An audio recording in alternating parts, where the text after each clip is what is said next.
just WrestleDream, and the dream has come true with the TSK in a different little bit of format today. No Harold, he's taking some time for himself, as everyone should at some point. We replaced him with the great Mike Larkin. It's Rob, and of course DC, host Mo here, kicking it with you guys. We're here to cover AEW WrestleDream. It was a show. Was it 13 total matches if you included the pre-show? 8 in the main. Win a 4.5 hours. Internet complained about it being too long. I didn't really mind it. It felt fine to me. Like, the internet seems to complain about that all the time, though. It just seems like a consistent thing lately that show's too long. Show's too long. I mean, I understand, compared to other shows out there where you're only getting 5 to 6 matches, we're getting twice that. And an hour of commercials. And, I get it. I seem to remember, I believe it was WrestleMania 34, when it was Undertaker and Roman. Mm-hmm. Yeah. That went almost 6 goddamn hours, and that's not the pre-show. That's the actual event. The whole event. I think we were watching that main event at 11:30 on this side of the country. Yeah. So you got to be watching that at what, 1 in the morning? Yeah, WrestleMania 32 is another prime example. Roman and Triple H, that went fucking till midnight, 12:30, same time. WrestleMania that year. Yep. Yeah, 34. I think they went till like almost 2 in the morning, East Coast, which is fine if you had the next day off. But me at the time, I had to work at fucking 7:45. Killing the work schedule. But again, the internet's going to find something to complain about. That's what the internet is good for. Or at least that's how it's been since we were all in high school. So, True.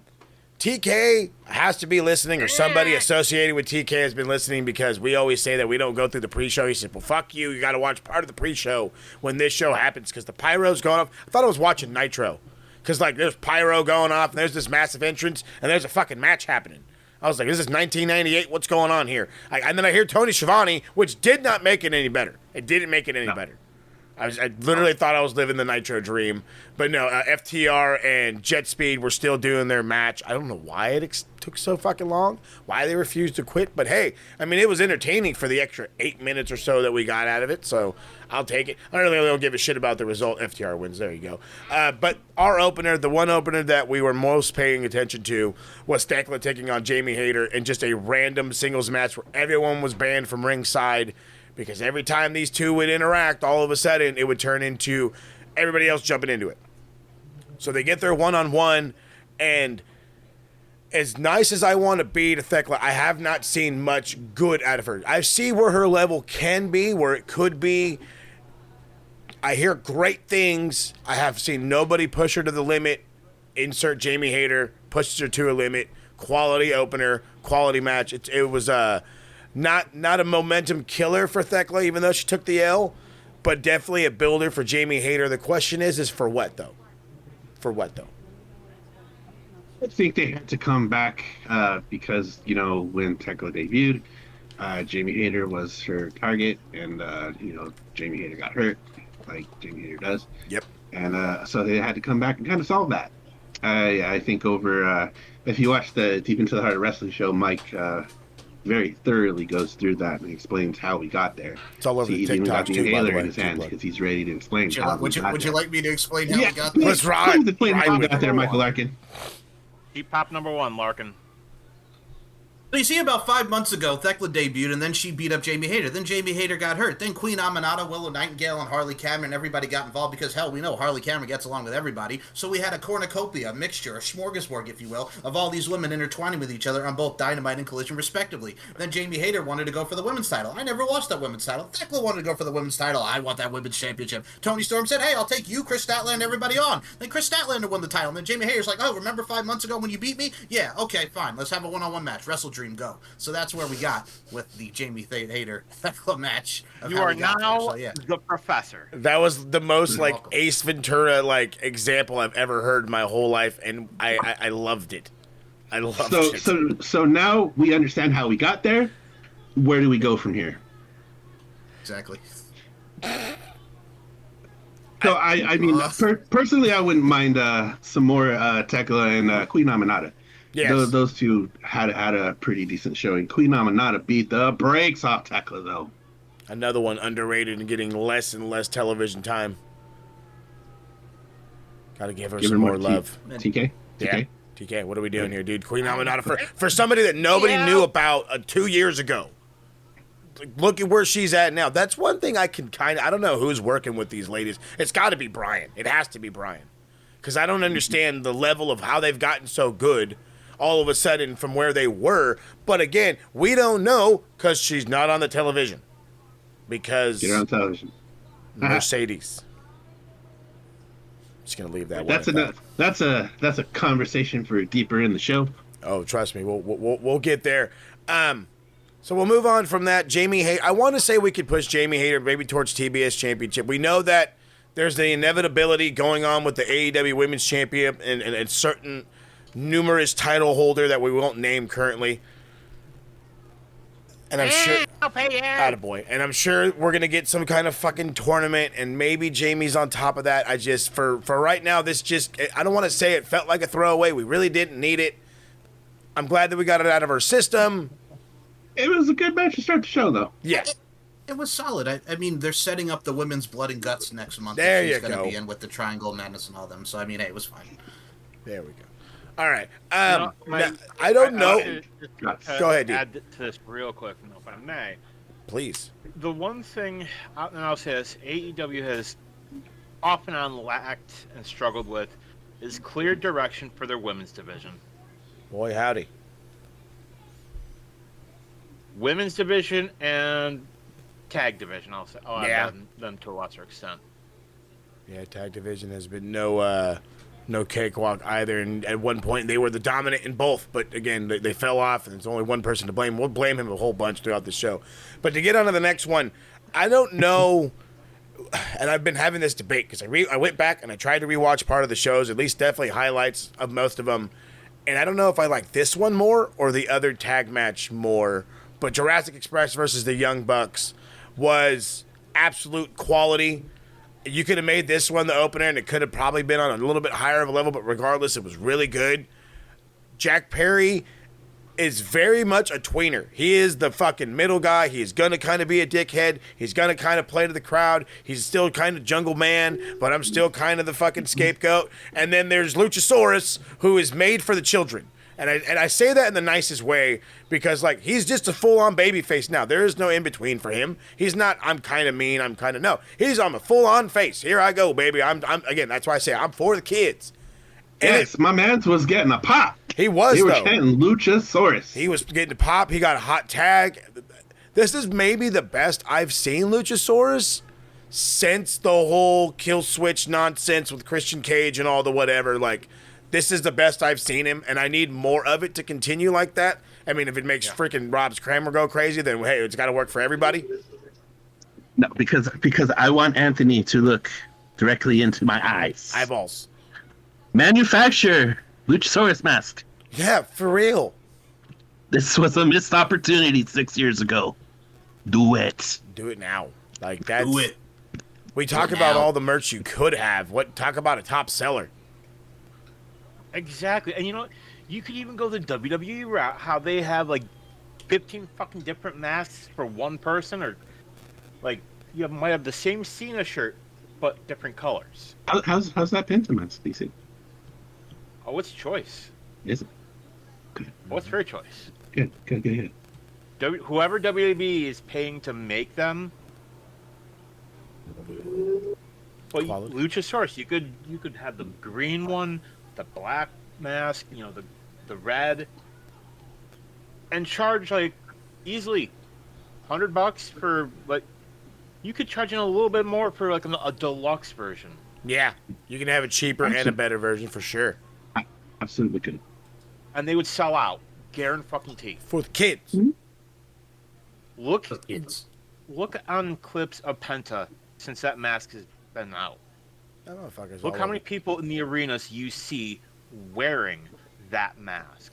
And kudos to him for he's getting a little little slice of the pie. He's getting a little taste. Yeah. But there is one thing. Oh, God, man. But back to your point about Jungle Man. Jungle Man. He is definitely an in-between guy there. There is still some shenanigans. I accidentally, I don't even know how I accidentally did it, but I went down a rabbit hole on the Reddit, and there was this whole conspiracy theory about Jungle Boy and how he's not really a good guy, and he's really just using Luchasaurus, and he created this monster to still be nefarious and do, scapegoat things, and it was really fucking weird, but a lot of it made sense, and so it's yeah. Now it sticks. When it's meant to make sense, it sticks. I'll be the stickler on this because I even said on with Rob and Deep into the Heart of Wrestling. I'll say it here. The story of just like the incompleteness of the fact that we never got why he turned on the patriarchy. It was just like, okay, he walks out on Kip Sabian, and then all of a sudden Kenny Omega and Jungle Boy are having this backstage thing where it's like, I'm sorry, if a man puts me in the hospital and bakes me a diverticulitis cake, I'm not forgiving that man. You know what I'm saying? Like, I'm kicking him right in the ding-ding, square in the ding-ting. As Rob put it, V-trigger to the dick. Yeah, it's one of those things where...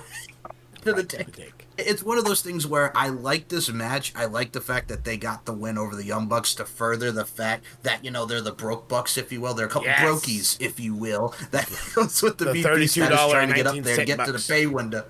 But that's my thing. It's just the way that they just have the incompleteness of, okay, why is Kill Switch now with him? Now back to being Luchasaurus, which I love, and this fits Jungle Boy better because he was just acting like a douche as a heel, and it was just like, whatever. And then you drop the title to Bag of Dicks, so, it is what it is. But, hey, we're here. But I just wanted to point that out. The story is kind of just meh, but I'm happy that they're back together because it's better as the babyface. And also the Jungle Man, if you will. He's not a Jungle Boy, he's not a Jungle Man. That's my 2 cents. Jungle Man. Maybe be a jungle. Thank you for my TED Talk. Thank you for Jungle Goat. Jungle Goat? Jungle Goat. Jungle Goat. Nice. What sound would a Jungle Goat even make? Bah. Bah. You're broke? Skate man. Sheep. Goats. Skate man. Oh my goodness gracious. I'll pay you. I'll pay you. Bah. Real Quest, cry me a river. Again, I love the Young Bucks. This was good. They got to stay the broke Bucks. Deep down, I'm not going to lie. Deep down, I want them to win just so I could see Nick go to the casino and blow it all again and have Matt be utterly surprised like he wasn't going to do it anyway. But it's okay. They could stay the $32.19 Bucks. Because it just plays up to them. Jurassic Express, I should say, get the win. After the match, they go to shake hands. Offered him, I think it was Jack Perry offered him some money. He was like, you guys need some money? They got all mad. Mark Davis, Josh Alexander, Lance Archer of the Don Callis family comes out and attacks. Young Bucks walk away. Kenny goes out shirtless because, why not? I'm Kenny Omega. We're looking awesome right now. Diverticulitis my ass. Hey, by God, Omega. Goodness gracious, he's looking Wrestle Kingdom shape. I'll tell you what, looking Wrestle Kingdom shape. And he goes out there and he's going up to the Bucks like, you guys gonna fucking help? You guys gonna fucking help? Fuck you. And he goes out there, takes on 3 dudes on his own. They end up making the comeback. Good thing. It looks like I said this on Max. I really want them all together again. I do. I'm a sucker for nostalgia. I remember when this company was built on the fucking the PWG guys. Not just the people we brought in from Ring of Honor and all the dudes they stole from the WWE or signed from WWE, if you will, but the dudes that were there, the heart of it all, and like Jack Perry and Luchasaurus was all included in that. Back when he was a skinny young lad, when he was a twig. Now he's a man, baby. He's a man. Jungle Man. Jungle Man. Bunch of man. This match had no business being, and it finished well. I could just give a shit about it, though. The 6-man tag, the Hurt Syndicate against the Demand. They were like GOA or DOA or something a minute ago. Now they're like, now they got a different name. And yes, they hurt people. MVP apparently can't wrestle, but he can fight. So then what was it, even in my son in the background goes, huh? Because that's exactly it. Because even Fit Finley would go in, I love to fight. And all he did was wrestle. Yes. So what's going on here, Brev? What's going on here? Oh God. All right. He's got that black belt, if I'm not mistaken, right? He's a black belt in jiu-jitsu. Yeah. It took him long enough. Black belt. All right. So we have adopted this new name for Shelton Benjamin thanks to Maven. Hey guys, Maven here. From what he said in Chris Van Vliet's interview, he is now known as BBC Shelton because Maven has talked about his BBC. So yeah, we got BBC Shelton and Ricochet and Work it up a Trigger little. pop Come on. MVP. Just work it up a little. Come on, work Shelton. it up a little. Come on, Shelton. You guys. Come on, Shelton. Work it up a little bit. You guys are weird, man. So this was perfect because of the fact that then, because Tony's like, we're going to make it a number one contender match. We find it at the start of the show that it is now a number one contenders match to see who's going to face the Ops. This was perfect right here because it was the rubber match in the feud. Hurt Syndicate got the win over the Demand, Ricochet, and the Gates of Agony. I mean, they needed to do something. I've said from the start of this, the Gates of Agony were just like flip-flopping and flying, not to be confused with Dusty Rhodes, the baby, because they were heels. Then they're away from Brian Cage and Swerve and all that. Then they're baby faces for a short time. They get a tag title shot at the Hurt Syndicate, and then they're back to being heels, hanging out with Pretty Ricky, and doing what they're doing there. So yeah, Pretty Ricky, get on the hotline at 5 a.m, baby. But I look at it from a stance like this. The right team went over, and now we're going to get the Hurt Syndicate and the Ops. So, I mean, hey, sign me up. The Hurt Syndicate and the Ops. And it's already, the Ops are now the bad guys, as they clearly stated, which we'll get into more of it later on. But the last, 6 or 7 minutes, I thought were, really good. That was the thing that got me on this one. The last 6 or 7 minutes about this were really good. I will accept the Ops versus the Hurt Syndicate.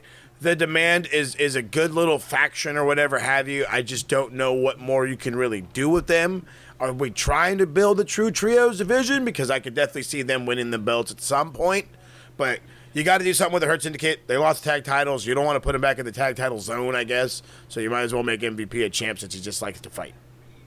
Yeah, I mean, I just want to shout out the BCC Shelton Benjamin, though. He looked fantastic. BBC, baby. BBC, CBB, ABC, 1, 2, 3. Shelton Benjamin Shelton, if you will, looked fantastic. This man is 50 years old. He chucked Ricochet like a sack of goddamn potatoes, like it was nobody's business, and he hits this tope cone. Hello. Like he was back in WWE. It was magnificent. It looked great. He looked great. I hope to have half the spring in my legs when I'm fucking 50 years old, because goodness gracious. I mean, it's not looking promising, I tell you that right now. But I had flashbacks to Money in the Bank from WrestleMania, yep. Mm-hmm. Oh, yeah. Going to Rob's point, I had flashbacks to WrestleMania, Rob, 22 and 20, and the one in 2009, 25, going off the ladder with that shit. Yeah, man is 50 years old and still doing it. Mad respect. At a high level at that. Go ahead, DC. He looks better now than he did 20 years That's an argument to have for damn sure. Oh, yeah. There are very few people that can beat wrestlers that are at that age and can go to the level that he is. It's a high one. You know, you have Randy Orton, who's only a couple of years younger. Mm-hmm. Yeah, that's true. He is younger than Shelton, but only like 3 years, 4 years. Yeah. 5 years. He's 45 now. Oh wow, even age. Younger. So, and that there are people that can still have incredible matches, but I think what this also showed the younger cats is step it up. Hey, I heard that. Mm-hmm. You know, if MVP can still go, can still entertain, Bobby Lashley can still entertain. And I'll be honest, I was critical of Roberto Lashley. But Bobby Lashley is something different. To show that now that he's away from the WWE vacuum, it's like when you have a dog that has been chained up their entire career, their entire life. Mm-hmm. You take that leash off, and at first they think it's still there, but then they taste that freedom. It's just like, wait, you mean it doesn't have to be like that? No. So they're finding their footing, and just give them a good fucking story. Yeah, I think it's a good one right now. Don't ask Bobby to cut a promo though. Yeah, no, I'm not doing that. That's Bobby he just comes in and looks menacing. That's all he has to do. That's all he needs to continue to do. Shelton Benjamin, the guy that's meant to be the afterthought somehow, some way. He's meant to not be as big as Bobby Lashley. He's garnered more attention from us than Bobby has. So I mean, if I can BBC Selton, he doing something. Goddamn Maven over here. Calm down on these podcasts, fam. You're fucking giving away all the secrets. All the secrets. Stop talking about my dick. Right. Stop talking. He did that. He legit said that on Instagram because he was watching Maven talking about going after the scammer, and Shelton's like, "Don't mess with Maven." Oh, and by the way, stop talking about my dick. Stop talking about my dick. All right. I fucking love this industry, and this is another reason why Kyle Fletcher versus Mark Briscoe. We've ranted and raved and ranted and raved and ranted and raved about the superior level that this young lad of Kyle Fletcher is at. And then you get Mark Briscoe, who has no business being on such a run that he's been on. He's always been the tag team guy, the guy that's been the afterthought. Jay's better, the whole whatever. Now that Jay's, unfortunately gone, God rest his soul, we still talk about him all the time. Mark Briscoe, as I don't hate to use the same leash kind of scenario, but he's tasted the freedom. He's shown up as a singles competitor. I honestly thought after the match with MJF he'd get a world title shot against Hangman. That didn't happen, but he gets one against Kyle Fletcher. And there were moments in this match where I'm like, they're going to beat him. They're going to beat Kyle Fletcher. Mark Briscoe's going to win this TNT championship. And then it didn't go to fruition, which is fine considering all the numbers that Don Callis has, the whole everything that goes through with it. It worked out beautifully. Mark Briscoe is still on the upper mid-card level, lower main event level, if you will, and Kyle Fletcher's rise won't stop. And I want to say this was the perfect scenario, but I want to be the advocate in saying if we needed to, Mark Briscoe could have totally been the dude you pulled the trigger for. 100%. And to even back up what Mo said, there were times where we were watching this, we were like, oh shit, is Mark actually going to do it? Like, are they really going to do it? They're not going to do it. Oh, they're really going to do it. They're really going to do it. There was some really close calls, and I think it's gotten to this point where Mark has kind of had to earn the respect of some people because some people just kind of brushed him off. Like, yo, you're the tag guy. You're not going to do this. You're not going to do this. And Mark said, watch me, baby. Watch me. And he's gone on to kind of prove he can hang as a singles guy. He's definitely more than capable. And I'm probably never going to let this go, but Steve Richards. Suck a dick. So yeah, cute. Pretty much. I'll just leave it at that. Perfect. You know what? I think I'm gonna be the Oh. fly in the ointment on this one.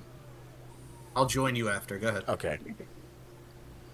They made the wrong decision here. Okay. I'm not too mad at you, Ned. I said it on the weekly review.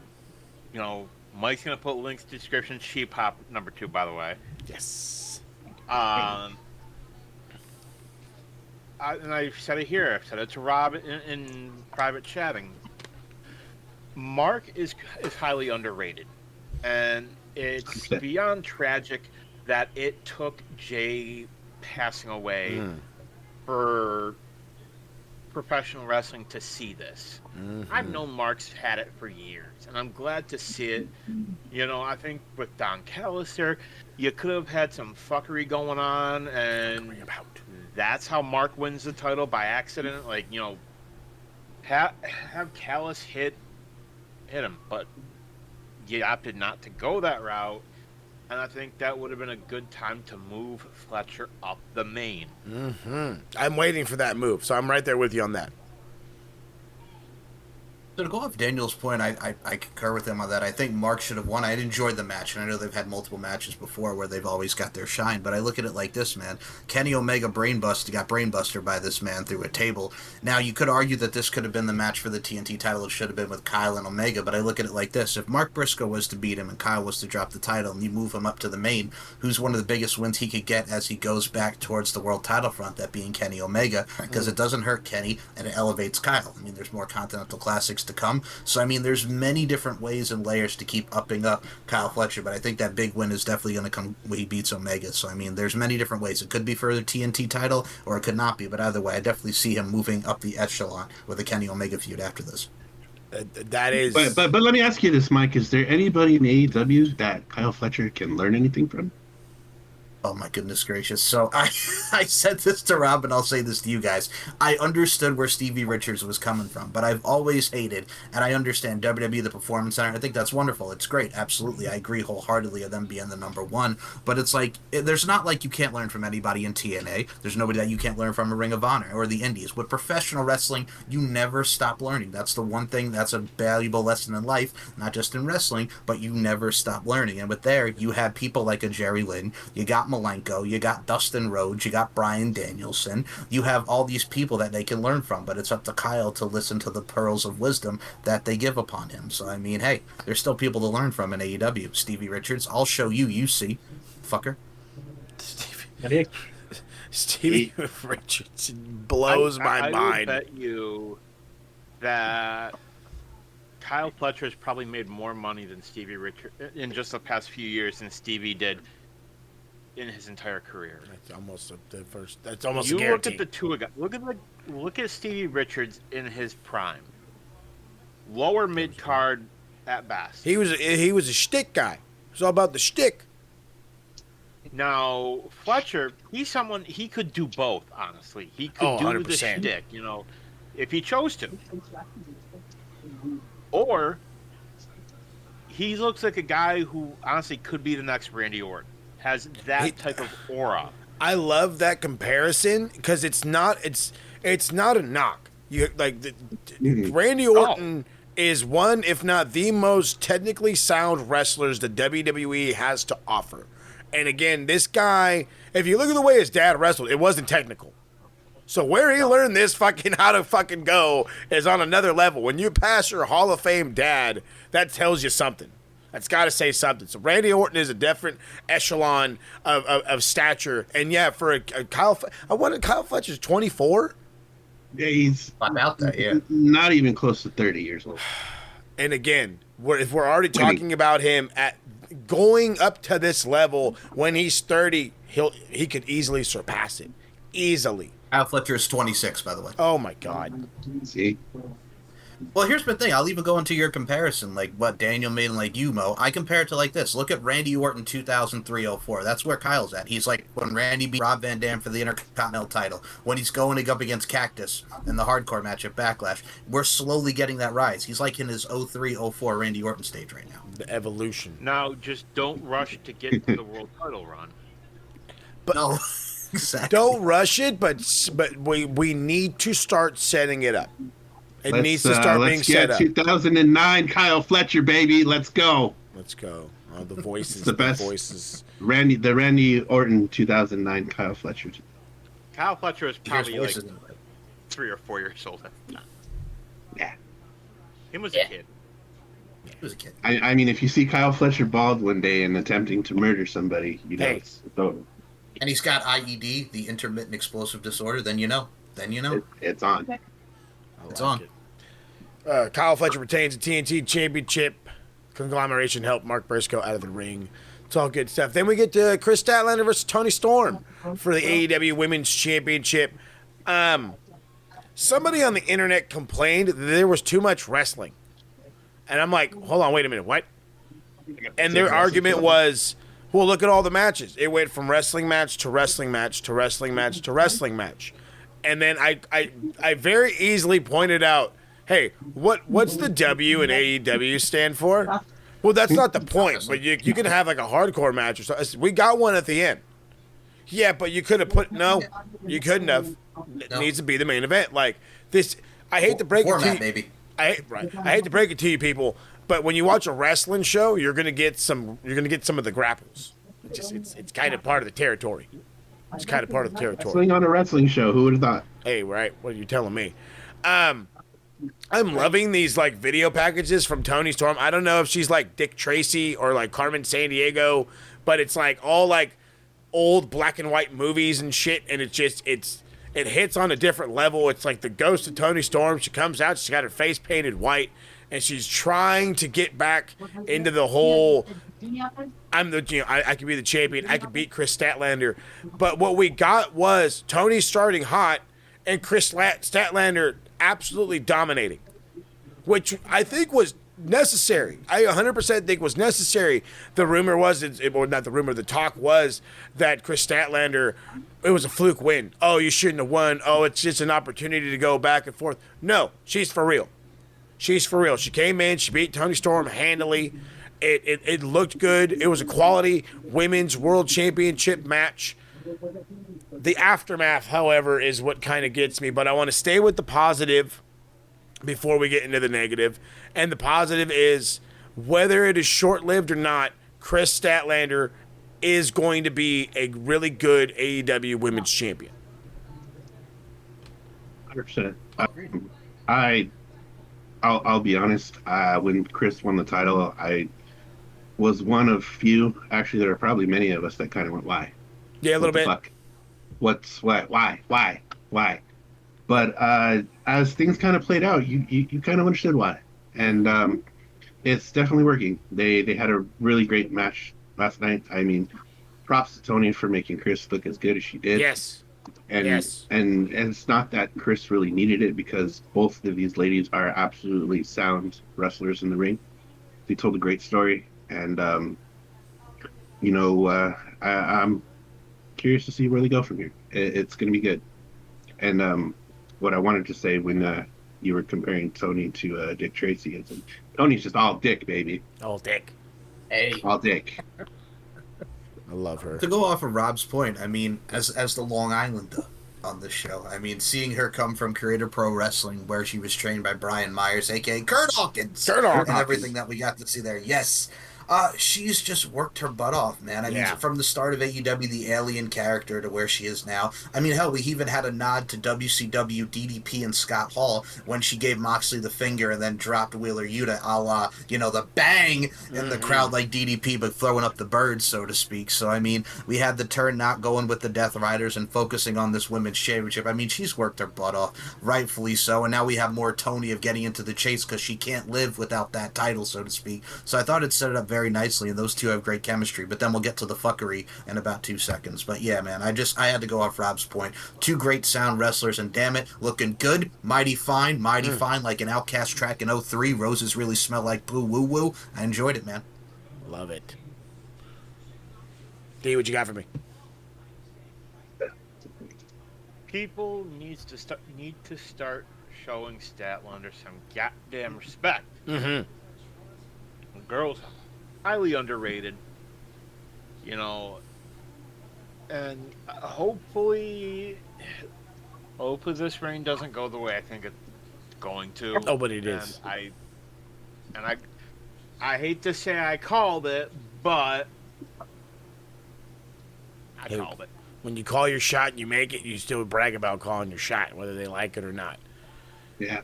To paraphrase off our dude Teddy P. Hey, Mo was right. He's not, you are, and because of that, into the fuckery we go. Mercedes Moné's music hits. Apparently, the three goons were known as the Frat House. I had no idea they were a fucking faction. They're out there carrying all of her belts. Like, I don't remember. Who the fuck is Griff Garrison? For real. I really don't remember Sonny Ono carrying a single fucking belt for Ultimo Dragon, but then again, it was so long ago, I can't remember. But she comes out, and apparently she was dressed like Selena, and I have my wife to confirm it. Dressed like Selena, because she was at CMLL last night, burying their fucking top women's star, because why else? And she comes in, and I'm so angry at Tony for this, because this is his fault. Mone comes in. She is the mid-card champion. Let's understand this for a moment, folks. She's a mid-card champion outside of the one belt she won last night, which is a fucking interim mid-card title, by the by, and the CMLL championship. I can't tell you another fucking belt that she has. I can't tell you another one that she has. But she goes in here and she makes the AEW top champion look like a geek. She tells her to get the hell out of my ring, and Chris Statlander does it. Why? Why didn't you whoop her ass? I don't care if you just had a fucking match against Toni Storm, dude. Like, stand your fucking ground. You made her look like a fucking total geek. Just fucking put some fucking tape on my glasses, bro, and where's D&D at? Where's the D&D table? I'm fucking nerded out right now. Just fucking complete dork. I was beside myself. But absolutely beside myself. Like, this is your top star, and you've already told the world that you don't give a shit. You don't care. Mercedes Mone making championship league money is going to just dominate the fucking world. I don't know why. And we're going to continue with the domination of Mercedes because I'm sure you guys are going to get your rant in after this shit. Apparently, this was an open fucking challenge. An open challenge to any champion in the back because we have belts at our fucking disposal here. We can't make it a superstar. Out comes fucking Mina Shirakawa, and we all love Mina. She's awesome. Sure but she is, and I have to say this, the interim Ring of Honor women's television champion. So not only is this the now developmental Ring of Honor, because they're not the Ring of Honor of old, now they're a developmental band. They're like the NXT, but worse somehow. It's the television championship, so it's the same fucking plane as your goddamn TBS title, but it's the interim. So then there's meant to be a unification match. So why are you winning interim belts? Are we that desperate to have you on television? Because I'm not that desperate to watch. I'm not that desperate to watch. No. And this St. Louis crowd didn't give a shit about this match. Nobody for 1 second believed that Marina Shirakawa had fucking a sliver of hope to win this. Instead, it's another one to add to the fucking collection. I don't get it.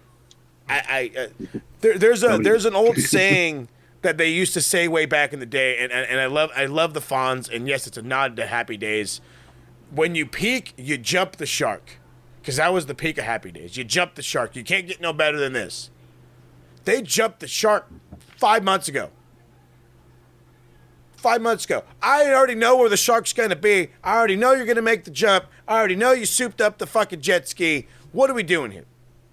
What are we doing here? Seriously. I don't think we don't know what we're doing here. I'm lost. I want to address that fucking nerd. Anthony Rafiq Khan. Nerd. I use the government. So, and I've said this to you guys as well. The AEW Women's World Title means jack fucking shit. Jack fucking shit. Fuck all, as we say. It has been for a while. When people were caring more, or you were giving more emphasis to that, to the TBS title, than that masterful match that we had several months back, Mariah May versus Timeless Tony Storm in the Hollywood Ending match. Beautiful. Beautiful. Was art. Oh, for fuck's sake. It was art. She just won another belt. I knew you were going to say that. I knew you were going to say that. Wow. Winnipeg one, right? Yeah. So you're telling me the shark is dead? The shark is dead. Yes. That's why she jumps it so easy. Got it. So here's my thing, and I said this on the chat last night, and I'll say it again now. How much is Tony fucking paying these goddamn promotions to give Mercedes their title? Oh, belts money. A Because hot dog and a and handshake. also, I'm telling you now, they're piping in her crowd noise. Well, it ain't good enough because I didn't hear shit last night. Goldberg. She's Bill Goldberg. She's Bill Goldberg. Bill Goldberg. Bill Goldberg. Yeah, but at least Goldberg was like over at some point. He was cool for a minute. This isn't So was cool. she. This is fucking annoying. This is. I told people this months ago that this shit was gonna fucking happen.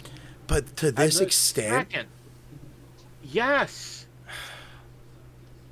like I've that's been calling this since she left WWE and came to AEW. I said this is what's gonna end up happening. And you know what? The fact of the matter is, thank fucking God WWE didn't up the price for her. Yeah, for real. For real. I mean, we can criticize Triple H for a lot, and TKO for a lot. This is one time where, good call, gents, good call. Right, and pat him on the back. See, fucking Beard tells me every time that we do one of these shows, he can't wait for a DC rant. He got one for me. Now he gets a Mike one. This is going to be the best fucking show we've done in a while. Go ahead, Mike.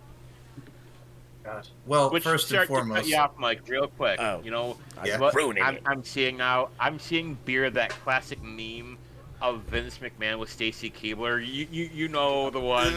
Fall back in the chair. That is Beer, right? That is Jonathan Beer wants this fucking show. Because he messages me yesterday morning, my time. He just says, I've got the popcorn, the vape, and the alcohol ready for another DC rant. It's like he needs a rant from us. He thrives on it. He does. He thrives on it. So you know what? Beer, you needed the gift, and the TSK we shall provide. We're Santa this year, And baby. Mr. Larkin, let her rip. Santa in October. okay, so when it comes to the Mercedes Mone Mina Shirakawa thing, first of all, Mo also started with a great Happy Days rant. So I will say this: Blueberry Hill Fats Domino when it comes to Mina Shirakawa. Yes, Hey. and also a bitty bitty bum bum for a little Selena there. Hell yes. Hey, attaboy. But I look at it from a stance like this, man. This woman just won the Denmark title against Alice Inc., the Body Slammers Championship. Now she just won the Winnipeg title from Jody Threat tonight. This woman, I swear to God, they had her beat the interim Ring of Honor Women's Television Champion, Mina Shirakawa, who's not even the television champion. The television champion is Red Velvet, and Red Velvet doesn't even be friggin' here because she's fucking injured. And now we have this woman beating Mina Shirakawa for nothing. It means nothing. She's an interim champion. Fucking woo! Who the fuck cares? We are in a day and age now where she's using the term of Ultima Monet, which, Mo, I heard you say it makes you barf. It makes my balls itch, to put in the funniest of terms. And I don't even have crabs. That's really how we are at this point when it comes to Mercedes Monet. So we're at a distinction here where we're going to get her and Chris Statlander for the third time in a rematch from last year's AEW Full Gear. And it's just like, what the fuck is the point? Because we know we're going to have her win this goddamn title unless you have Statlander, much like Tony, be the second person to actually beat her in one-on-one competition. But I don't see it going that route because Tony Khan has a chubby like Ricky Bobby going into a NASCAR car for the fact that freaking Mercedes Monet is this fucking champion. So we're going to have her 12 times champion, and it just means nothing. It is predictable. It is absolutely absurd. And Triple H, when she told him, yeah, goodbye, Mercedes, we're not going to pay you that much money like Charlotte or Becky. Perfect. Because what we've seen right now is just a disgrace and an overall, dare I say, an abomination of what the great Ultimo Dragon did back in the day. I guarantee you this is what they're going to fucking do. Because you know what? It's as petty as Tony is being right now, it's going to get worse. Because what's one thing WWE has? The champion that has the most title runs, with John Cena with 17. Mercedes is at... It's at 12 right 12 now. now, right? Right now. Well, they're going to have her break the fucking record. She broke She already it. broke Jay Cargill's record. No. No. I'm saying world titles. But that's the thing, though. That's numerous time champion as that. Like at this point, I'm sure she's already broken that title amount.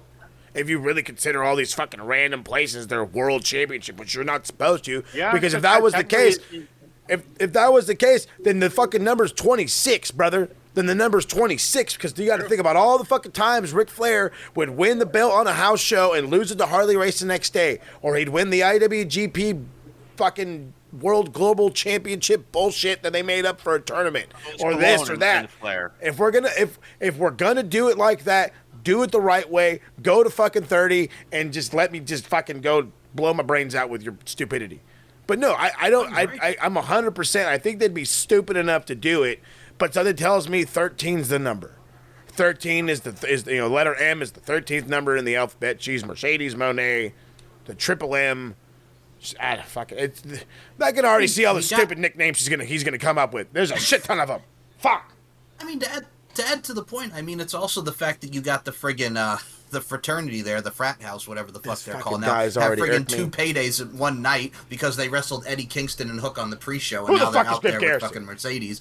So it's one of the things where I'm just like, also the fact that they eliminated it by her being Persephone in Mexico, and then she's like, hey, I challenge any world champion. Well, it's a limited space. You got Mina, you got friggin', well, who else are you gonna get? You gonna get Giselle Shaw from Maple Leaf Wrestling, for God's sake? Like, what are you gonna do? So you limited the amount, and everybody wanted to fucking see like Dakota Kai come in or somebody. Yeah. I mean, you had Isla Dawn, but she's on Ring of Honor now with the Grizzled Young Veterans, who we haven't seen in forever. So, I mean, you're putting all this on the developmental brand, and like you mentioned, it's worse because they don't have a TV deal. They're on Ring of Honor Club, and it's become only reason why he bought it was just to say, I bought Ring of Honor, I love it, yeah! And that's the issue, because he loves it so much, but he's not doing it anything. NXT is on the CW. They're doing stuff with TNA now, which nobody thought would have ever happened in this right mind in its universe, and they're also doing that, and Carlos Silva has stated we're going to get a TV deal in 2026, so they're working on that, and people are excited to see, like, you know, we have the X Division being defended on NXT this week with Leon Slater. It's something that we've never seen, and you're starting to up the ante with TNA now, like we have with Javon and Leon Slater, so there's that element. What he's doing with Ring of Honor is just having a jerk-off session over the fact that he owns Ring of Honor. That's the only reason. It's because I own something that I went to when I was a kid, when I saw such and such. When he looks at Claudio Castagnoli, he looks at it as like, oh my God, that is the Claudio Castagnoli I saw in 2009 with Chris Hero when they were the Kings of Wrestling coming out to We Are the Champions by Queen. That is his vision of what he sees Ring of Honor. He could make it something, but he doesn't because he's got a chubby. I love that last line, though. He could make it something, but he can't because he's too busy dealing with the chub. And you're 100%. Yes, I can already hear somebody try to make the argument of, well, NXT was on the WWE Network. Yeah, WWE Network didn't charge me 20-something bucks a month for fucking Ring of Honor. All right? It was 10. I could deal with 10. And then again, they made you watch. It was such good wrestling, such good everything that it made you watch. Outside of Athena, I don't really know what is happening in Ring of Honor. Bandito has a banger every now and again, but then I'd rather see him tag with Brody King. So that's just me. And speaking of that, I'll use that in a beautiful fucking segue to get to the AEW Tag Team title match. Brodito, Brody King, and the Ring of Honor champion Bandito against the Unified Champion Kazuchika Okada and the IWGP World Heavyweight Champion Konosuke Takeshita for the tag titles.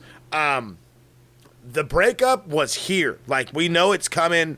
I personally planted the seed that the best way for Takeshita to walk into Wrestle Kingdom, and I was hoping he would, and it looks like he's on par to do so, is you do it off of beating the great Okada, the man that has been rated and talked about like Inoki was still around. Like, he is the second generation of Antonio Inoki. And now he has the opportunity to possibly, because of the breakup, and trust me, we'll get into how that whole thing went down because it was awesome. We could see how this goes. I could see Takeshita winning the Unified Championship, walking into the Tokyo Dome with 2 belts. One that I used to beat Zack Sabre Jr., and the other one that I have because I beat the great Okada. Who in the fuck is going to beat me now? Nobody. And it gives him that nice big fat aura that people don't think he has, and it just adds to it. But to get to this actual tag match, it was fucking fantastic. Okada, he's found a third gear. Maybe not fourth or fifth gear, but he's found third gear. So now it's not 100% him. He's like 80, 81, 82, but he's getting there. He's a little bit more into it. The black hair kind of threw me off a little bit. They were working great as a tag team, Okada and Takeshita were, until a missed Rainmaker. And this missed Rainmaker knocks Takeshita out of the ring, and you're thinking that we're going to get the, oh no, I pushed the wrong button, like he did when he turned the TV off when Takeshita was talking last Wednesday. No, he knocks him out, and he doesn't, he is not bothered at all. He's smiling and gives him the double bird and just moves on about his day. Like it's not a big deal. And Takeshita says, cool, noted. They have another issue again, and immediately now it's in. And Brodito takes full advantage of it. Bandito's working with this messed up arm. He tried, I got to talk about Brody King. Lifting 3 men for this freaking 21 plex even though, I had an argument with somebody about this one on the internet. They were like, no, they all jumped. No. There was a delay. 300-pound Brody King said, I'm going to hoist you three fuckers in the air. You just watch. And they said, bet. And it went wonky. That's because he lifted them all three in the air. None of them jumped. They all said, cool, he's got us. And then they almost died. But it still looked cool. Still looked great. Brody's the fucking man. He can't hit the 20. Bandito can't hit the 21 plex with one arm, and Brody just tells him, just fucking go, just do it, and he does it anyway. They pick up the dub. They are still tag team champions. The fucking breakup is there. Don Callis is pissed. He was freaking out ringside like, everything's fine, and then the fucking whole crap. So Don Callis family is slowly shredding, and I love it. This match was fucking great. You could absolutely argue which was better, this one or the Young Bucks tag match. I'm leaning on this one just because it had more to it. There was more substance, more meat on the bone than it was just a tag match. Definitely more meat on the bone. And if you want to talk about meat on the bone, hey, Konosuke Takeshita, that's a strong motherfucker. God he damn. delivered the biggest blue thunder bomb I've ever seen in my goddamn life. Brody King was so surprised that he got him up so easy. The look on his face was, what the fuck? He got him up like it was nothing. 300 pounds of Brody King went for a blue thunder. And it was goddamn glorious. It was glorious. I'll say this. Brody King, fucking amazing. Like, oh, yeah. That dude. So underrated. Another one. If you needed somebody that you could, easily put in the main event world title picture, even temporarily, he's your fucking guy. He's your guy. Pay him.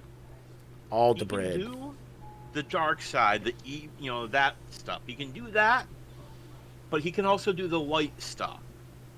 Stuff like this. And that's when you got somebody. Yeah. Undertaker, he was someone could do the dark shit, but he could also do the more light stuff.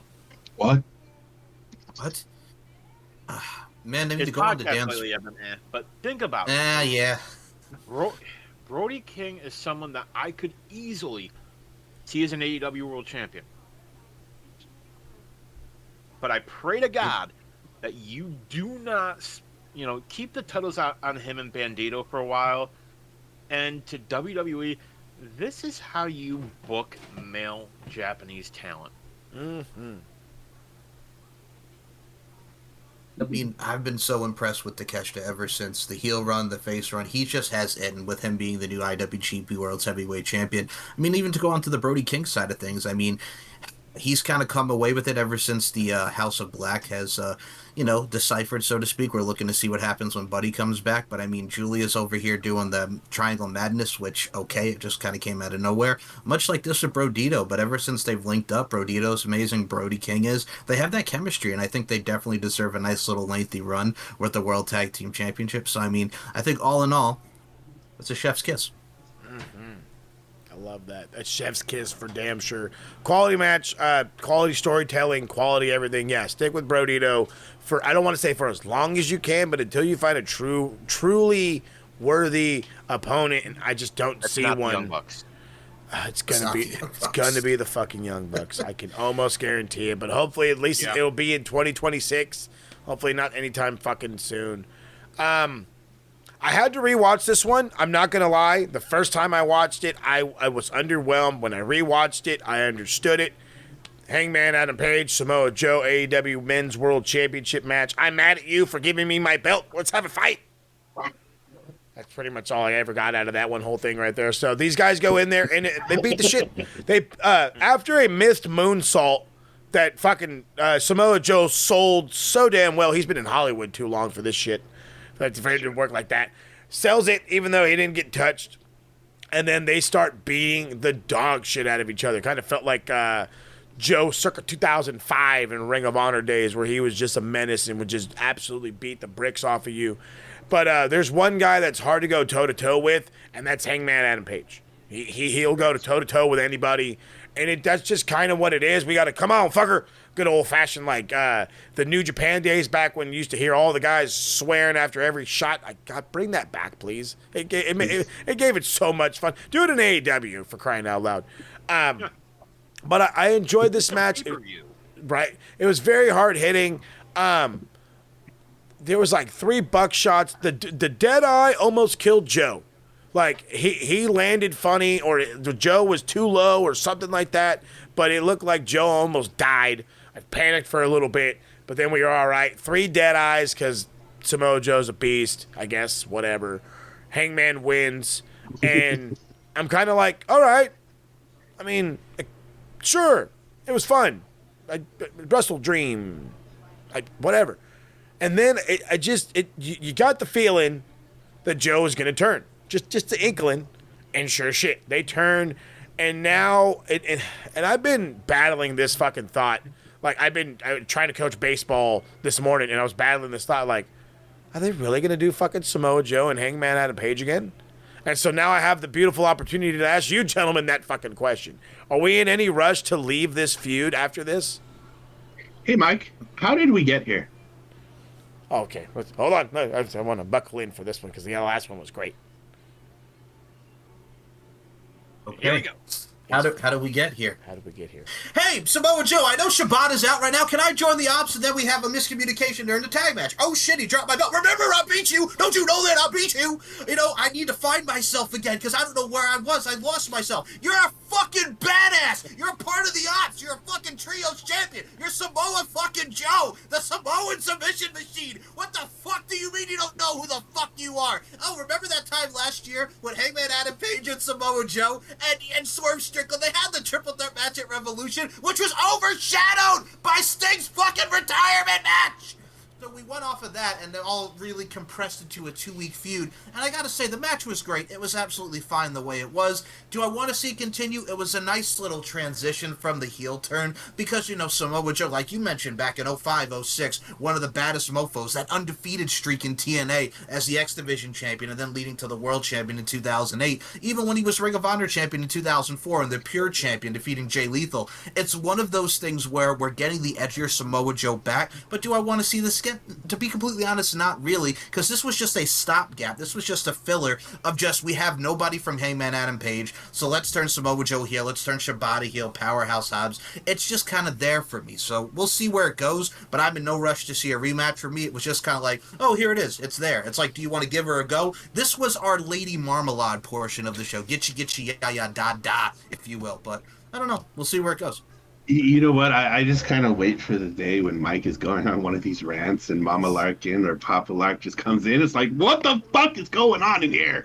Why are you screaming so loud? Who the fuck are you talking to? Who the fuck is Kyle? Who's Kyle? Goddamn Kyle.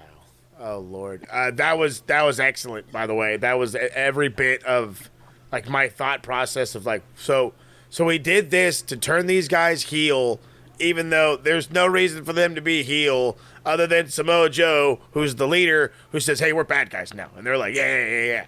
I've never seen Shibata as a bad guy. This is going to be fucking weird.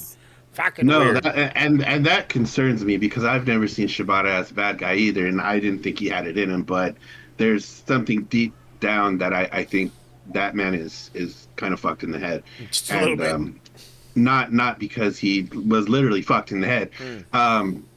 But I think it's you know when Ibushi kind of turns that knob and he turns into the fucking devil? Mm-hmm. I kind of see Shibata going down that dark road. See, I go ahead. I don't think that's going to be good for anybody. It's not going to be good for anybody because if anybody remembers the old Shibata, you'll remember that he was very much like that. He did. No, I wouldn't say exactly like how Coda does, where he just stops giving a shit. But actually, it's very much, no, actually, now that I say it out loud, yeah, it's very much the same. There would be points in the older Shibata matches where he stopped caring. He's just like, oh, okay, so like you're hitting me. No, this is how you hit me. And all of a sudden, he's fucking just leveling dudes. I remember the way he would make Okada reel back, the way he'd make Tanahashi reel back before Naito was this overall booming guy, make him reel back. The big stars, he was massive. I've said it 100 times at this point, if not probably more. If he didn't headbutt himself into an entire career change, he would have surpassed the great Okada. 100%. Okada would not have gone on this 800-something day reign. It wouldn't have happened. Not at all. This dude was ready, bro, but he had that. He has. Let me fix that. He has that dark side. How much of it are we going to see? And I'm a little excited for it, a little scared of it. Little bit scared. A little scared. A little bit. You know what I mean? A little bit. But who knows? Maybe this can help elevate him. Maybe put him singles wise as a bad guy kind of thing. I don't know. I'm ready for it all. Let's see how it goes. Powerhouse Hobbs. I don't give a shit. I'm sorry. Not scared of a lot of things, but Evil Shibata is definitely one of them. It's on the list. So just to go on to your point, I will say this, since Robert brought up Mama Lark. Mama Lark actually watched that match with Shibata and Okada when he got the subdural hematoma, so she was concerned. I remember distinctly watching that with her, and she was just like, oh my God. I'm like, yeah, he does that. So yeah, that was a Mama regular. Lark she has good takes. We appreciate you. Hi, Mom. She absolutely does. Hi, Mom. But no, I mean, to go on to your point about Powerhouse Hobbs, I don't give a shit. And I'm not going to use the inhaler for this one, but I just had to get the Powerhouse Hobbs mention in. Yeah, okay. This man debuts in AEW, and he's had so many different iterations of the character where it's just like, meh. So he comes in, and he's with Team Taz, and, he's with Moxley first, but then he turns heel. Then he's with Team Taz, and then they have him turn on Ricky Starks. I mean, he's the TNT champion, loses it to Wardlow, and then he's had so many different character iterations of, did you know I come from the streets? By the way, I'm from the streets. Hey, did you know that I'm from the streets? So you tried to bring him up with the video package type of vibes, and then he's in the Don Callis family, then he's out the Don Callis family, and now he's a part of the Ops because he's substituting for Hook, but now he's a permanent member. Oh, by the way, did you know the two New Yorkers, Hook and Eddie Kingston, are a tag team now? Yeah, okay, I guess so. Why not? Sure, here we go. Boom. But it's one of those things with Powerhouse Hobbs. They had so many opportunities to do something with him. His size, his stature, everything that goes into his name. Hell, Powerhouse, for God's sake. But we're just here. He's a fucking third wheel, for God's sake. But we'll see what we can do now in his, fifth heel iteration? So, what the fuck ever. Rock the fuck on. Rock the fuck on. Couldn't have said it better myself. D, anything to add?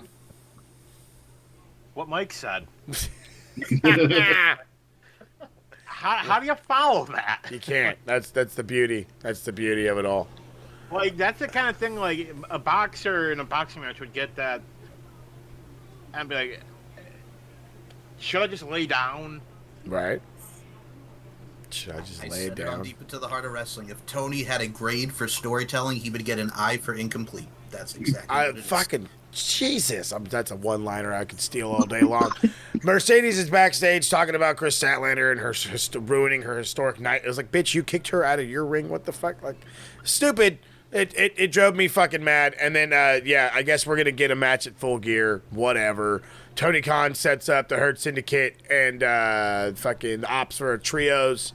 And then we're finally going to get told about this tag team women's tournament bracket. About fucking time. Took goddamn long enough. And then we get to the main event. Jon Moxley versus Darby Allin in an I Quit match. I hate saying it like this. I was expecting a crap ton more blood. A crap ton more blood. I'm overhearing they use blood capsules. I don't know how much of that is fucking true.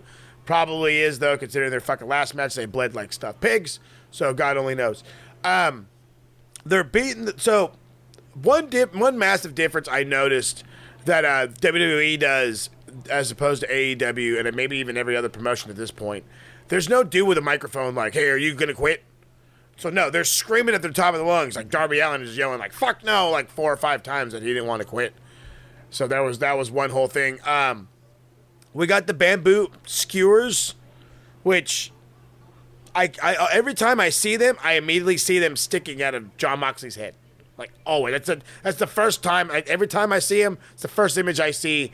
And in this one, you think that he would kind of do something similar to Darby, jam him into the top of his head, whatever. No, instead, he takes just one, and he fucking starts just digging underneath his fingernail, just pushing it through his fingernail, giving you this terrible visual. And it was exactly that. It was absolutely fucking terrible. They're fighting back and forth. Darby Allin brings this flag to the ring that he had when he went up to Mount Everest. And every time he turns around, he's trying to choke Jon Moxley with it because Jon Moxley hates being choked. He's fucking thrown over the ropes, and he's freaking out. He's frailing and wailing his arms all over the place, and he thumbed to the eye to Darby Allin to get him off. All of a sudden, we get the fucking whole goddamn Moxley murder crew out there. Wheeler Yuta, Danny Garcia, Claudio Classic Noli, and fucking Pac. Claudio just fucking launches old boy. Just launches old boy from the fucking middle of the ring to the perfect middle spot of the announcer's table. And I love Excalibur was like, you're not going to fucking throw him over here, are you? Yes, he was. Yes, the fuck he did. And he does. And then, I don't know who told Pac he needs to put clothes on and cut his hair. I thought he was a fucking, like, ringside crew member. Because he comes over here, he's all checking on Darby, and I'm like, can this guy fuck off? And then they pull back, and it's this massive son of a bitch. So I'm like, oh, wait, that's Pac. Because, you know, he looks like he fucking works for AEW, but not as a wrestler. They go into the fucking ring. They get this fucking goddamn aquarium, okay? And it's, like, just big enough for you to keep, like, goldfish in type of shit, right? Maybe 2 feet. No big deal. They fill the fucking clearest drinking water you ever seen, and they waterboard this fucking guy. They waterboard fucking goddamn Darby Allin. The fans are chanting, "This is murder." I swear to God, there was like a "This is water" chant. I swear to God, I heard a "This was water" chant. We got a "What the fuck." We got a "This is fucked up." We are nervous. We are nervous. We are nervous. That was another one. There were so many cool chants. St. Louis was awesome in this one. But then the lights go out, and I wanted to be that guy. Every chance I kept seeing Stinger do one of these appearances, and he shows up on a TikTok or on a YouTube short or whatever, I'm not coming back. I'm done. I'm not coming back. I'm done. I'm 60-something years old. I got problems getting out of bed. Like, all this shit. I believe him. I'm believing him. And who do we get? Fucking Grandpa Sting, who just looks menacing, got his bat in hand, destroys the fucking aquarium, absolutely fucking levels the shit. I want to say it was out of Claudio with the fucking bat. It was ridiculous. Drops Moxley with a chop to the throat, and then he gets hit with a Scorpion Deathlock. Moxley ends up quitting in a submission, which I thought was kind of underwhelming. But it is what it is. Darby Allin stands on top of the fucking the apron, or not apron, the turnbuckle, flag in hand. Show just dies. I'm like, since when are we all of a sudden worried about time? But that's literally how it ended. They beat the fucking dog shit out of Darby Allin just for him to have. He's got one friend. And it's like his dad. Yeah. Your dad is your only friend. Like, I mean, Darby was probably that kid. I mean, I'm just saying. Okay. I gotta mention this. First of all, I'm glad that you brought up the Claudio Darby spot, because I had reminiscent flashbacks of Bam Bam Bigelow and Spike Dudley from ECW with the military press right into the crowd. So, I'm going to say this. I've said this on Deep Into the Heart of Wrestling. I will say it here.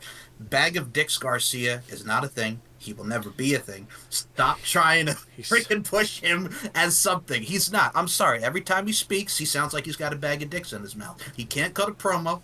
Him and Daddy Magic, I don't want to see that as a match. He's just not it. Now, I know the young man has gone through a lot of stuff in his life, a car accident. I'm glad that he's able to walk. I'm glad that he's able to wrestle. But, dude, you ain't it. You just absolutely just are the drizzling shits. Every time he steps into the ring, every time he talks, he blows chunks. He's got to dance like Alex Wright. Now you're telling me that a young teenager-looking son of a bitch who looks like he's mad at his mom, who just came home from Hot Topic and said, "Hey, Mom, I just painted my fingernails and now I'm a goth," is trying to tell me how to be a badass? Fuck. Like, what the hell is this? And then you got Wheeler Yuta beside him, and they've increased the Death Riders. Sting was my natural hero for this match. He told Marina Shafir, "Hey, you, come on, we're going to the back." Perfect! One of my favorite parts of that, because Marina Shafir...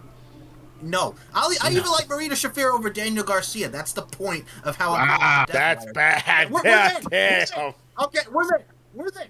Because, God almighty, Daniel Garcia just ain't it. DG, more like F you, because fuck off, bro. Anyway, I digress. But yeah, that's all I just wanted to add to that. But Darby getting the win was my Chuckster. Oh, I know, that's your boy. I'm sorry, but I know that's your boy. Disgrace or besmirch. And besmirch. And vilify the good name of a Buffalonian. I'm sure he's a nice young man, but Daniel, he's the shits. The drizzling shits. I'm sure he's a proper lad. Your whole state of South Carolina is the drizzling shits. Ah. It is the drizzling shits, but when you got people like me who live here, who cares? It's even worse. Even worse for you over there in Buffalo. Why don't you move over to Queens there, you son of a bitch? Hey, I love it. Oh, Queens, my city. Oh, Canada. Oh boy, Canada. Oh, goodness gracious. South City, Miss Kitty. I'm not going to say that I And disagree we with got the DG real statement. chicken wings. We got Everybody dance, everybody sing, everybody have a chicken wing. Okay, all right. the Alex Wright comment you got me because you know what? Now that I think about it, it's 1,000% Alex Wright. But you know what, dude? Alex Wright was at least cool. All right, he was at least cool. He had the jacket. Yeah. Fucking Christ! Oh well, well. That was WrestleDream. It was a fever dream. It was a fever dream. We had a lot of good. We had some bad. We definitely had some moments of what the hell was going on, and I hope you guys enjoyed them as much as we enjoyed getting it off our fucking chest. This was a damn fun show. Again, I hope you guys enjoyed it. I hope that the viewers are going to enjoy it. But to enjoy more of this fun content, all these gentlemen are doing some of their own stuff, some of it together. So let's hear what they got to do. Since Mike was so gracious to adjust his time schedule and hop on with us, what's going on with you? What all fun stuff do you have coming up, Mike? Like a motherfucking machine, yeah, man. Thank you. Well, promo series is coming up as me and my boy Stevie Nicks for the first time. The S&M is going for the max tag titles against these two gentlemen over here, Mo and Dan. It's going to be fun. We're going to really let loose and have fun. Steve, what him and I have been doing since a cafeteria in high school, are being best friends, and just boom, we're going to showcase that to the Max Wrestling universe, and always get to also have my friends like Mo and Dan here. So we're going to have our battle, if you will. We're going to do our battle thing. And man, I got to tell you, Dan and I are going to be starting up Uncaged Season 6 soon, which Mo, you will be a part of as we watch Bash at the Beach 2000. You will never see that piece of shit again. And we're going to watch that event, and we're going to have Paul on in our finale to watch Mo's favorite event ever, AWA, back in the 80s. No, you're not coming on for that. Thank Paul and I Jesus. Fucking Christ. So we're going to do that. We have a lot of great topics coming up.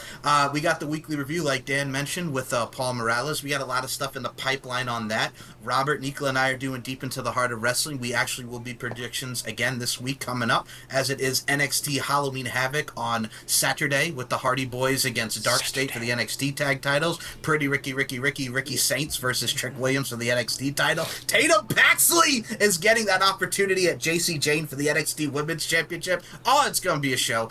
And we got the Steve and Mike show. We got the LFC podcast. Everything on the S&M Network shows channel. And just, man, you know, I'm here. I'm there. I'm everywhere. So come and check it out, because I'm working with these fine sons of guns right here. Yeah, bag of dicks. Go fuck yourself. Bag of dicks. Fucking love it. All right, D, what's the word? What's going on? So the weekly's coming back. I know you guys are working with Paul often. Besides what he's got, what else do we have coming down the pipeline? Pundit is dropping tomorrow evening. Mike and I did a show, just kind of working on that. Might not be on that episode, might be the one after that. I got me a theme song. Hey, gotta love a theme song. Hey, I got me a theme song, and it was performed, produced by the one, the only, the Statman. That A guy who's about 50 times cooler than that AT chucklefuck. I'm talking about Mr. Robert Davis right here. I'm here. I'm coming for you. Ninja. I love it. All right, there's Rob. one more thing. I'm sorry. Please, no. Shoot, talk to me. I'm so sorry. I don't mean to cut up. No, this is actually important because I had to deal with the main event. I forgot to say it. Tony Khan is back on that Thunder Snow again. For the love of God. This man literally compared Jonathan Moxley himself, as this generation's modern day Harley Race. No. Shut the fuck up, you stupid bitch. No. Harley Race? That's what he said. He said he is this generation's modern day Harley Race. And for that, I say, no. Shut the Go fuck fuck up. yourself. And no. God, bad. Just no. That's bad. Go fuck yourself. No. I've heard some bad comparisons in my day, but fucking Christ, that one takes the cake. All right. Can Tony, can we find out whoever was giving Tony that good Thunder Snow and be like, hey, can you come back and that motherfucker left the country. They said we can't keep up with his supply and demand. Tariffs, you know. Tariffs are a motherfucker. Tariffs. Motherfucker. All right, Rob. So we're back. We're back to the music life. We've got all kinds of stuff happening with Big Mike. What's the word? What else is going down? Hey, so if you want to catch us over on Deep Into the Heart of Wrestling, you go follow us on all of our social media, linktree/BlackHeartsEBD3. You'll find a link to Mike's YouTube, our Instagram, our TikTok. While we still have it, we've been pretty good. We haven't got any new copyright strikes. We've got a Blue Sky. We've got all kinds of things going on. So definitely go in there and interact with the goons that we are. If you like what we got going on here, we've got a bunch of social media as well. Linktree/TSK, all MF and Day.